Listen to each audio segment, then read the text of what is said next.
Hello दर्शन नमस्ते। यहाँहरू सम्पूर्ण आरामै हुनुहुन्छ होला भन्ने कामना गर्दछु।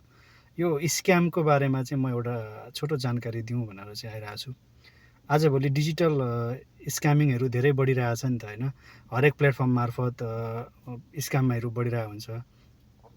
अनि तपाईँहरूलाई चाहिँ यो भिडियो कलको स्क्यामिङमा चाहिँ को पर्नु भएको छ, अनि कसलाई ब्ल्याकमेलिङ गरिरहेको छ, अनि त्यो छ भनेदेखि मलाई तपाईँहरूले कमेन्ट गर्नुहोला। अनि म तपाईँहरूको चाहिँ दोस्रो पार्ट भिडियो बनाउँछु कि त्यो वास्तवमा के हो स्क्याम, अनि तिनीहरूले के गर्छन्, तिनीहरूको वास्तविकता के हो, अनि तिनीहरूले किन ब्ल्याकमेलिङ गरिरहेछन्, किन ब्ल्याकमेलिङमा तपाईँहरू परिरहनु भएको छ, सम्पूर्ण कुराहरू जानकारी लिएर म हजुरहरूमा आउनेछु।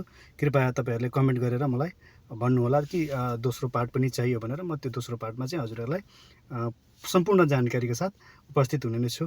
हस् त, हजुरहरूको दिन व्यस्त रहोस्, स्वस्थ रहनुहोस्, मस्त रहनुहोस्। आजलाई यति नै है त।